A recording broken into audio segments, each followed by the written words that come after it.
Hello guys, അസ്സലാമലൈക്കും. എന്തൊക്കെയുണ്ട് വിശേഷങ്ങൾ? സുഖം തന്നെയല്ലേ? ഇന്ന് നമുക്ക് റൈസ് കുക്കറിൽ എങ്ങനെ നന്നായിട്ട് തേങ്ങാച്ചോറ് ഉണ്ടാക്കാൻ നോക്കാം കേട്ടോ. അതിന് വേണ്ടിയിട്ട് ഞാനൊരു റൈസ് കുക്കറാണ് ഇവിടെ ഇട്ടിരിക്കുന്നത്. റൈസ് കുക്കറിൽ തേങ്ങാച്ചോറ് വെക്കാൻ എല്ലാവർക്കും ഭയങ്കര ബുദ്ധിമുട്ടായിരിക്കും. തേങ്ങാച്ചോറ് വെക്കാൻ വേണ്ടിയിട്ട് ഞാൻ ഒരു 2 നാഴി അരിയാണ് എടുത്തിരിക്കുന്നത്. നല്ല വേവുള്ള അരിയാണ്, അത്യാവശ്യം വേവുള്ളൊരു അരിയാണ്. 2 നാഴി അരിയാണ് ഞാൻ എടുത്തിരിക്കുന്നത്. അതിലേക്ക് 1 ടീസ്പൂൺ ഉലുവ, ഇത് രണ്ടും കൂടി നന്നായിട്ട് കഴുകിയതിന് ശേഷം അതിലേക്ക് കുറച്ച് പെരുംജീരകം ഇടുക, കുറച്ച് തേങ്ങ ചിരണ്ടിയത്, കുറച്ച് ചെറിയ ഉള്ളി നന്നായിട്ട് കഴുകിയിട്ട് ചെറുതാക്കി കുറച്ച് കനത്തിൽ അരിഞ്ഞത് കേട്ടോ. അതിങ്ങനെ നന്നായിട്ട് വെന്തത്. ചിലവർ അരിയാതെ ഇടാറുണ്ട്, വെറുതെ ഇടാറുണ്ട്. ഞാൻ അരിഞ്ഞിട്ടാണ് ഇടാറ് കേട്ടോ. എന്നാലും ഒരു സ്മെല്ലൊക്കെ നന്നായിട്ട് അതിൽ ഫ്ലേവറൊക്കെ അതിൽ നന്നായിട്ട് ഇറങ്ങുള്ളൂ.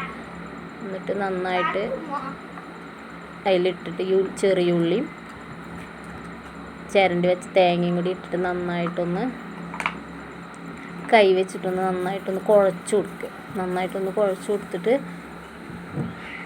നല്ല കുഴക്കണം കേട്ടോ. ഒന്ന് കുഴക്കണം നല്ലതാണ്. എന്താണെന്ന് പറയുക, അതിൻ്റെ ഫ്ലേവറൊക്കെ അതിൽ ഇറങ്ങാൻ വേണ്ടിയിട്ടാണ് കേട്ടോ. തേങ്ങാപ്പാലും അതിൻ്റെയും പിന്നെ ഉള്ളിയുടെയും ഉലുവയുടെയും ഒക്കെ ഫ്ലേവറൊന്ന് ഇറങ്ങാൻ വേണ്ടിയിട്ടാണ്.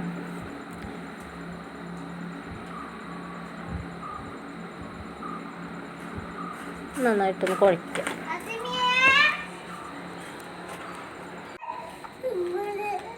ഇതേ ഞാൻ ഈ കുഴക്കണ പോലെ നന്നായിട്ടൊന്ന് കുഴക്കണം കേട്ടോ. നന്നായി കുഴച്ച് നല്ല രസമാണ് കേട്ടോ. കുക്കറിൽ ബിരിയാണിയും അതേപോലെ തേങ്ങാച്ചോറൊക്കെ വെച്ച് കഴിഞ്ഞാൽ നല്ല രസമാണ് കേട്ടോ.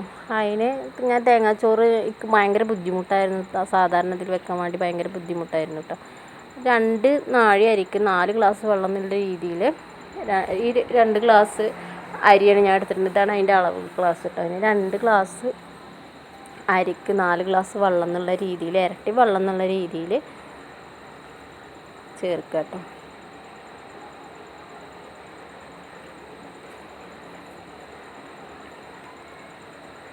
പിന്നെ കുറച്ച് വേവുള്ളതാവുകൊണ്ട് ഒരു തുള്ളി കുറച്ചും കൂടി ഒന്ന് അധികം വെക്കുക കേട്ടോ.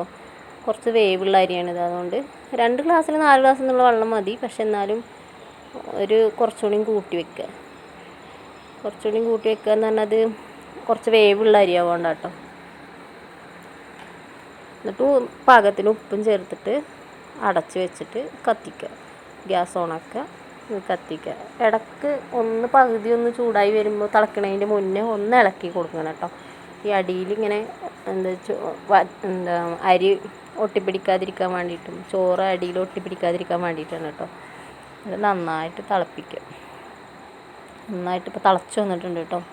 നല്ല അരി നന്നായിട്ട് തിളച്ച് വന്നിട്ടുണ്ട്. എന്നിട്ട് കയ്യിലുകൊണ്ട് ഒന്നും കൂടി തവി വെച്ചിട്ട് ഒന്നുകൂടി ഇളക്കി കൊടുക്കുക കേട്ടോ. ഇളക്കി കൊടുത്തതിന് ശേഷം അടച്ച് വെച്ച് നമ്മുടെ റൈസ് കുക്കറിലേക്ക് ഇതാണ് ഇറക്കി വെച്ചിട്ട് നന്നായിട്ട് അടച്ച് വയ്ക്കുക.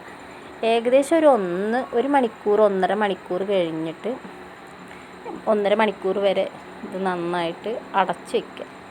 സാധാരണ നമ്മൾ ചോറൊക്കെ വെക്കണ പോലെ തന്നെ കേട്ടോ. ഒരു ടെൻഷനും ഇല്ല കേട്ടോ. നമുക്കിത് കരിഞ്ഞു പോകുമെന്നോ അല്ലെങ്കിൽ അടി പിടിക്കുമെന്നോ അല്ലെങ്കിൽ ചോറിങ്ങനെ വലഞ്ഞ പോലെ ചിലവരെ തേങ്ങാച്ചോറ് വെച്ച് കഴിഞ്ഞിട്ട് അങ്ങനെയുള്ളൊരു ടെൻഷനും വേണ്ട. അടിപൊളിയായിട്ട് നല്ല അടിപൊളിയായിട്ടുള്ള തേങ്ങാച്ചോറ് കിട്ടും കേട്ടോ. അപ്പോൾ ഞാനൊരു 1.5 മണിക്കൂറൊക്കെ കഴിഞ്ഞതിന് ശേഷം, ഏകദേശം ഒരു 1.5 മണിക്കൂറിന് ശേഷം ഞാൻ തുറന്നു നോക്കിയപ്പോൾ നന്നായിട്ട് വെന്തിട്ട് അടിപൊളിയായിട്ട് ഇരിക്കുന്നുണ്ട്. ഒരു വറ്റുമ്പോൾ പിടിക്കാതെ വെള്ളമൊക്കെ നേരെ വറ്റി ചോറ് അടിപൊളിയായിട്ട് കിട്ടിയിട്ടുണ്ട് കേട്ടോ.